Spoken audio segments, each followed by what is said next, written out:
తెలుగు రాష్ట్రాల్లో అతిపెద్ద lift manufacturer lifts ట్రై.com dealership కూడా ఇవ్వబడును. పోసాని కృష్ణమురళికి బెయిల్ ఇవ్వలేదు. జైలుకే న్యాయస్థానం పంపించింది.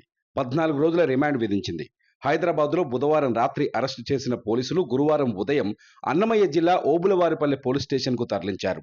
8 గంటలు విచారించిన పోలీసులు పోసానికి వైద్య పరీక్షలు నిర్వహించిన అనంతరం రాత్రి 9 గంటల 30 నిమిషాలకు railway Koduru junior civil judge కోర్టులో హాజరుపరిచారు. 9 గంటల 30 నిమిషాల నుంచి అర్ధరాత్రి 2 గంటల 30 నిమిషాల వరకు వాదనలు జరిగాయి. 5 గంటల పాటు ఇరుపక్ష వాదనలు వినిపించారు. పోసాని తరఫున పొన్నబోలు సుధాకర్ రెడ్డి వాదనలు వినిపించారు. బిఎన్ఎస్ చట్టం ప్రకారం పోసానికి 41A నోటీసులు ఇచ్చి బెయిల్ ఇవ్వాలని పొన్నబోలు కోర్టును కోరారు. కాగా పోసానికి రిమాండ్ విధించాలని పోలీసుల తరఫు న్యాయవాది వాదనలు వినిపించారు. ఇరువైపుల వాదనలు విన్న మెజిస్ట్రేట్ పోసానికి 14 రోజుల వరకు రిమాండ్ విధిస్తూ తీర్పునిచ్చారు. దీంతో కడప సెంట్రల్ జైలుకు పోసానిని తరలించారు. మార్చి 12 వరకు పోసాని జైల్లో ఉండనున్నారు.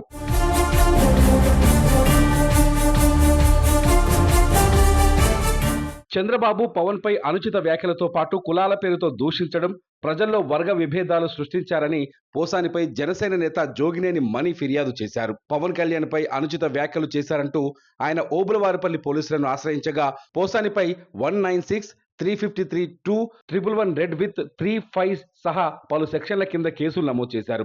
ఇక పోలీసులు ఈ నెల 26న మహాశివరాత్రి రోజు హైదరాబాద్లోని ఆయన నివాసంలో ఆయన్ని అరెస్టు చేసి ఓబులవారిపల్లె పోలీస్ స్టేషన్కు తీసుకొచ్చారు. అనంతరం వైద్య పరీక్షలు నిర్వహించి సుదీర్ఘంగా విచారించారు. పలు మీడియా సమావేశాల్లో ఆయన మాట్లాడిన క్లిప్పింగ్స్ను ఉంచి పోసాని ముందు ప్రశ్నల వర్షం కురిపించారు. తాను అసభ్య దూషణలు చేసింది నిజమేనని, ఇప్పుడు పశ్చాత్తాపడుతున్నానని పోసాని చెప్పినట్టు తెలుస్తోంది. విచారణ అనంతరం న్యాయస్థానానికి తీసుకెళ్లారు. పోసానిపై మొత్తం రాష్ట్ర వ్యాప్తంగా 14 కేసులున్నాయి.